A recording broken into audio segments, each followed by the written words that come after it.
Welcome back to our channel.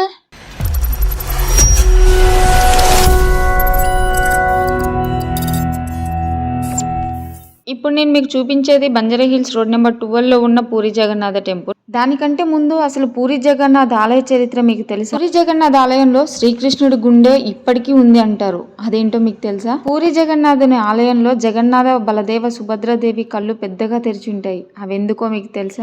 పూర్వం ద్వాపర యుగంలో మన దేశాన్ని ఇంద్రద్యుమ్న అనే మహారాజు పాలించేవాడు. ఆయన విష్ణు భక్తుడు. ఇంద్రద్యుమ్న అనే రాజుకి దేవుని చూడాలనే కోరిక బలంగా ఉండేది. ఇంద్రద్యుమ్న అనే రాజు ఆ రాజ్యంలో చాటింపు వేస్తారు. అప్పుడే ఒరిస్సా నుంచి ఒక సాధువు వచ్చి ఉత్కల దగ్గర నీలచలం ప్రదేశంలో నీలమాధవుణ్ణి చూశానని చెప్తాడు. అసలు నీలమాధవుడి రూపంలో ఆ గిరిజన ప్రదేశంలో ఎందుకు వెలిశాడో మీకు తెలుసా? శ్రీకృష్ణుడు నిర్యాణం అనంతరం అంత్యక్రియలు జరిగినప్పుడు పార్థివ శరీరంలో నాభి భాగం కాలలేదు. ఆ నాభి భాగాన్ని సముద్రంలో పారవేయగా అది కొంతకాలానికి సముద్రంలో నల్లటి విష్ణుమూర్తి శిలగా మారింది. విశ్వావసుడు గిరిజన జాతికి చెందిన గిరిజనుడికి ఈ శిల దొరుకుతుంది. ఈ విగ్రహాన్ని నీలమాధవుడి పేరుతో ప్రతిష్ఠించి విశ్వాసుడు పూజలు చేస్తూ ఉండేవాడు. అతి కష్టంగా ఇంద్రద్యుమ్నుడు నీలమాధవుని అడ్రస్ కనుక్కొని వెళ్లేసరికి విగ్రహం అదృశ్యమవుతుంది. అలా బాధపడుతున్న సమయంలో ఓ రాత్రి విష్ణుమూర్తి స్వయంగా ఇంద్రద్యుమ్నుడి కల్లో కనిపిస్తాడు. అశ్వమేధ యాగం చేస్తే తన విగ్రహం చెక్క రూపంలో సముద్రంలో లభిస్తుందని చెప్తాడు. తరువాత సముద్రంలో ఆ రాజుకు ఒక పెద్ద చెక్క దుంగ కొట్టుకొని వస్తూ కనిపిస్తుంది. శిల్పులను పిలిపించి విష్ణుమూర్తి విగ్రహం చెక్కాలని కోరుతాడు. అయితే ఆ శిల్పులు పని ప్రారంభించగానే పనిముట్లు పని చేయకుండా పోతాయి. ఇదే సమయంలో విష్ణుమూర్తి స్వయంగా ఒక వృద్ధ బ్రాహ్మణుడి రూపంలో వస్తాడు. తాను 21 రోజులలో చేసి పెడతానని, కానీ ఎవ్వరూ మధ్యలో వచ్చి తలుపులు తెరవకూడదని చెప్తాడు. కానీ 15 రోజులకే ఆ రాజు కుతూహలం కొద్ది తలుపులు తెరవగా విష్ణుమూర్తి అదృశ్యమవుతాడు. విగ్రహాలు అసంపూర్తిగా ఉంటాయి.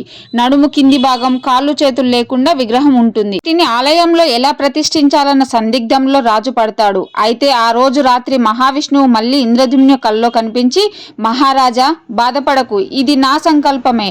ఆ శిల్పి ఎంతవరకు చెక్కాడో ఆ శిల్పాలని ఆలయంలో ప్రతిష్ఠించు.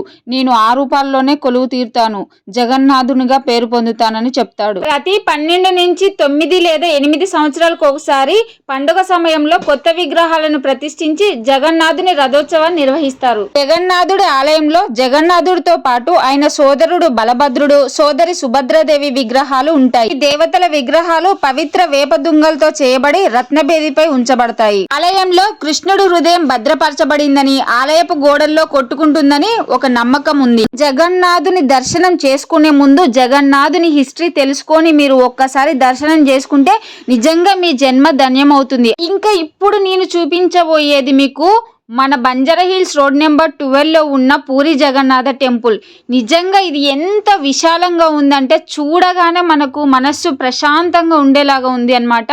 ఈ పూరి జగన్నాథుని ఆలయం తెలంగాణ భవన్ ని ఆనుకొని పోలీస్ హెడ్ క్వార్టర్స్ కి దగ్గరలో ఉంది అన్నమాట. మనకు టెంపుల్ లోపల అయితే కెమెరాని అస్సలు ఎలో చేయరు, కానీ మీకోసం అయితే దేవుడి ఆశీస్సులు మీకు కూడా ఉండాలని, మీరు కూడా చూడాలని నేనైతే పూరి జగన్నాథుని మాత్రం మీకు వీడియోలో అయితే క్యాప్చర్ చేశాను. మీరు కూడా దర్శనం చేసుకొని దేవుడు ఆశీస్సులు అయితే పొందండి. నిజంగా ఆ జగన్నాథుని ఫోటో వీడియో తీయడం కరెక్టో కాదో నాకు తెలియదులే, కానీ నిజంగా మీకు చూపించడం కోసం అయితే నిజంగా చాలా కష్టపడ్డాను ఫ్రెండ్స్. మీరైతే చూసి దర్శనం చేసుకోండి. మనకు అక్కడ అయ్యగారులు ఉన్నారు కదా, వీడియో తీస్తుంటే అయితే కోపడ్డారు, అయినా కానీ మీకోసం తీశాను. మీరు దర్శనం చేసుకున్నారు కదా, సో అది అన్నమాట. ఇంకా మనకు ఈ టెంపుల్లోనే ఇంకా 4-5 టెంపుల్స్ ఉంటాయి. అందులో మనకు హనుమాన్ టెంపుల్ ఒకటి, వినాయకుడి టెంపుల్ ఒకటి, ఇక్కడ మనకు నవగ్రహాలు అండ్ అమ్మవారి టెంపుల్ కూడా ఉంటది. మీరు అక్కడికి వెళ్ళినప్పుడు జగన్నాథుని దర్శించుకున్న తర్వాత ఈ చిన్న చిన్న టెంపుల్స్ కూడా వెళ్ళండి. నిజంగా మనసు చాలా ప్రశాంతంగా ఉంటుంది.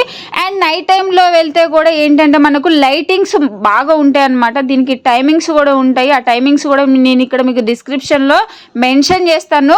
ప్రతి ఒక్క దేవుణ్ణి కూడా క్యాప్చర్ చేసి మీకైతే చూపించాను అన్నమాట. మీరు దర్శనం చేసుకొని మీరు కూడా వీలుంటే దగ్గరలో ఉన్న వాళ్ళైతే పూరి జగన్నాథుని దర్శించుకోవడం అయితే అస్సలు మర్చిపోకండి. చూడండి, ఇప్పుడు మీకు నవగ్రహాలు, హనుమాన్ టెంపుల్ కూడా చూపించేస్తున్నాను. అండ్ టెంపుల్ వ్యూ మొత్తం అయితే నేను క్యాప్చర్ చేశాను. మీరు ఒకసారి టెంపుల్ వ్యూ మొత్తం చూడండి. ఇక్కడ ఫోటోషూట్ కూడా చాలా బాగుంటది. జగన్నాథుని దర్శించుకున్న తర్వాత మనం అక్కడ కూర్చొని మనం ఫోటోషూట్ కానీ అసలు జగన్నాథుని స్మరిస్తూ ఉంటే నిజంగా మనకున్న కష్టాలన్నీ పోతాయి. అండ్ ఇక్కడ మనకు దిష్టి పూసలు అండ్ లోపల దేవుడి దారాలు కూడా అమ్ముతూ ఉంటారనమాట. చూడండి, దాన్ని కూడా క్యాప్చర్ చేశాను. ఎవరైనా తీసుకోవాలనుకున్న వాళ్ళు టెంపుల్కి వెళ్ళినప్పుడు ఇలాంటివి తీసుకోవాలి కదా, మీరు కూడా తీసుకోండి. అండ్ మనకు మెయిన్ గేట్ నుంచి మీకు చూపించాను కదా, అలాగే మనకు మెయిన్ గేట్ నుంచి కూడా ఒక మనకు వే ఉందన్నమాట. చూడండి, ఇప్పుడు కేబీఆర్ పార్క్కి ఆపోజిట్ నుంచి కూడా మనం డైరెక్ట్ మెయిన్ రోడ్ నుంచి లోపలికి రావచ్చు.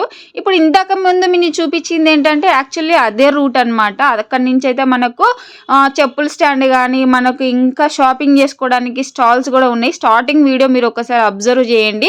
అండ్ మీరు టెంపుల్ చూస్తున్నారు కదా, చాలా ప్రశాంతంగా ఉంది. ఒక్కసారి మీరైతే విజిట్ చేయడం అయితే అస్సలు మర్చిపోకండి.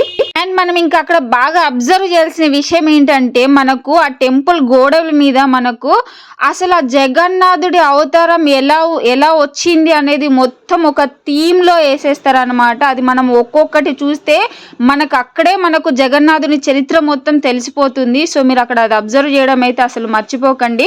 మనకు ఇక్కడ గోడల మీద కృష్ణుడు అవతారాలు ముఖ్యమైన ఘట్టాలన్నీ కూడా మనకి ఇక్కడ కనిపిస్తాయి మీకు. అండ్ పోలీస్ క్వార్టర్స్ అని చెప్పాను కదా, అక్కడ కనిపించేది అనమాట. చూసారు కదా, వ్యూ మాత్రం సూపర్గా ఉంది. మన జగన్నాథుని దర్శించుకోవాలంటే మీరు ఒక్కసారైనా విజిట్ చేసి ఆ జగన్నాథుని ఆశీస్సులు పొందుతారని నేను కోరుకుంటున్నాను. అండ్ మీకు ఇంకా ఇలాంటి వీడియోస్ కావాలంటే ఏ దేవుడిని అయితే మీరు చూడాలనుకుంటున్నారు అనేది నాకైతే కింద కామెంట్ చేయండి. నెక్స్ట్ ఆ వీడియో నేను చేయడానికైతే ట్రై చేస్తాను. అండ్ నేను తీసిన ప్రతి ఒక్క వీడియో కూడా ఆ టెంపుల్ హిస్టరీ చెప్పడానికైతే నేను 100% ట్రై చేస్తాను. అండ్ మనకు మెయిన్ టెంపుల్ లోపల మనకు జగన్నాథుడు, బలభద్ర, సుభద్రదేవిలు మనకి ఎలా ఉంటారు అనేది మనకైతే బయటనే ఒక గ్లాస్ బాక్స్లో అయితే ఉంచుతారు. మనం డైరెక్ట్గా అసలు ఎలా ఉంది, చేతులు ఎలా ఉన్నాయి, మొండం అంటే మనకు లోపల నుంచి దేవుణ్ణి దర్శించుకున్నప్పుడు సరిగా అర్థం కాదు కదా, కానీ బయట అయితే మంచిగా గ్లాస్ దాంట్లో పెట్టి చూపిస్తారనమాట. మీరు అక్కడ దేవుణ్ణి ఎలా ఈ హిస్టరీ మొత్తం చూసిన తర్వాత మీరు ఒక్కసారి ఆ గ్లాస్ బాక్స్లో ఉన్న దేవతల్ని చూస్తే, దేవుణ్ణి చూస్తే మీకు హిస్టరీ మొత్తం అర్థం అవుతుంది. Thanks for watching. Bye bye.